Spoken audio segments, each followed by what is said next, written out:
नमस्कार दोस्तों, आप सबका मेरे चैनल में स्वागत है। आज है नवरात्रि का 5वां दिन। आज की देवी है स्कंद माता। स्कंद माता के बारे में हम कुछ छोटी छोटी बातें और उनके महत्व और उनकी कथा के बारे में जानेंगे। उससे पहले आप मेरे चैनल को लाइक एंड सब्सक्राइब करना ना भूलें और आप लोग ऐसे ही मुझे प्यार देते रहे। आइए जानते हैं स्कंद माता के बारे में। नवरात्रि का 5वां दिन माँ स्कंद माता को समर्पित है। यह देवी दुर्गा का पंचम रूप है। माँ स्कंद माता का स्वरूप नाम है स्कंद। भगवान कार्तिकेय देवताओं के सेनापति का दूसरा नाम है। इन्हें कार्तिकेय की माता होने का कारण स्कंद माता कहा जाता है। इनका वाहन सिंह है।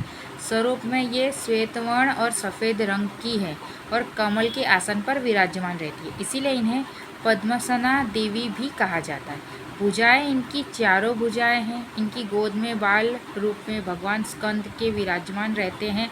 इनके 2 हाथों में कमल का फूल और एक हाथ में भक्तों को आशीर्वाद देने का भय मुद्रा में रहता है।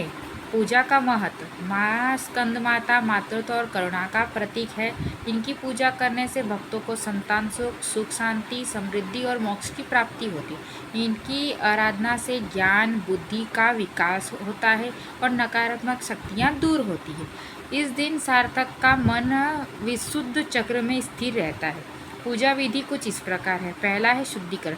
सूर्योदय से पूर्व उठकर स्नान करें और स्वच्छ वस्त्र पीले या सफ़ेद रंग का धारण करें। दूसरा स्थापना। पूजा स्थल पर माँ स्कंद माता की प्रतिमा या तस्वीर स्थापित कर गंगा जल से पवित्र करें। तीसरा पूजा कलश देवता गणेश जी नवग्रह पूजन करें। इसके बाद माँ को रोली कुमकुम अक्षत धूप दीप अर्पित करें। चौथा पुष्प। माँ को पीले पुष्प और कमल पुष्प अर्पित प्रिय है, यह अवश्य चढ़ाएं। पांचवा भोग। माँ स्कंद माता को केले का भोग लगाना विशेष रूप माना जाता है। आप केले की खीर या पीली मिठाई मिश्री हलवा अर्पित कर सकते हैं। छठा है मंत्र जाप। घी का दीपक जलाकर निम्नलिखित मंत्रों का जाप करें। ओम देवी स्कंद माताए नमः। सातवां और आखिरी आरती और पाठ। अंत में स्कंद माता की आरती करें, दुर्गा सप्तशती का पाठ करें। अब हम जानते हैं स्कंद माता की कथा। कथा कुछ इस प्रकार है। नवरात्रि के 5वें दिन पूजी जाने वाली स्कंद माता की पौराणिक कथा मुख्य रूप से तारकासुर नामक राक्षस के वध से जुड़ी है।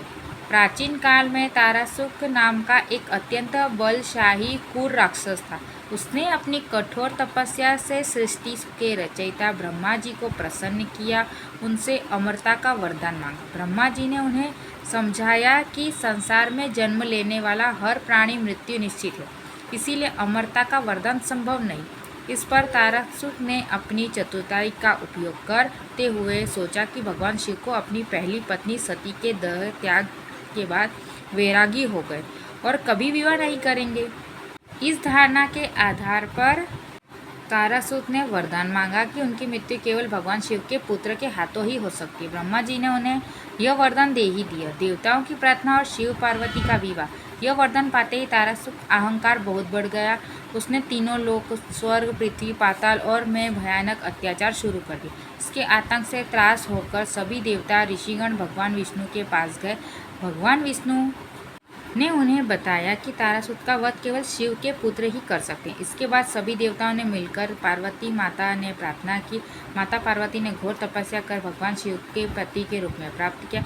शिव और पार्वती के विवाह के बाद उनके तेजस्वी भगवान कार्तिकेय, जिन्होंने स्कंद का कुमार भी कहा जाता है, उनका जन्म हुआ। स्कंद माता का स्वरूप। माता पार्वती ने अपने पुत्र स्कंद को युद्ध की कला अवश्य शिक्षा देकर असुर तारासुर का साहस के लिए तैयार किया। क्योंकि माता पार्वती ने ही स्कंद को जन्म दिया था, तो उन्होंने युद्ध के लिए प्रतिष्ठित किया, इसीलिए उन्हें स्कंद की माता यानी स्कंद माता कहा जाने लगा। तारासुर का अंत। जब भगवान कार्तिकेय युद्ध के लिए तैयार हुए तो वे माँ ने अपने आशीर्वाद दिया कि कार्तिकेय देवताओं की सेना का नृत्य किया और भयंकर युद्ध के बाद अपने दिव्य अस्त्र से महा अत्याचारी तारासुर का वध कर दिया। इस प्रकार माँ स्कंद ने केवल अपने पुत्र को जन्म दिया, बल्कि उन्हें सही दिशा देकर धर्म अन्याय की स्थापना भी महत्वपूर्ण भूमिका निभाई। माँ का यह स्वरूप हमें सिखाता है कि करुणा ममता के साथ अन्याय का सम्मान करने के लिए शक्ति और साहस की भी आवश्यकता पड़ती है। आप सबको कथा कैसी लगी? धन्यवाद।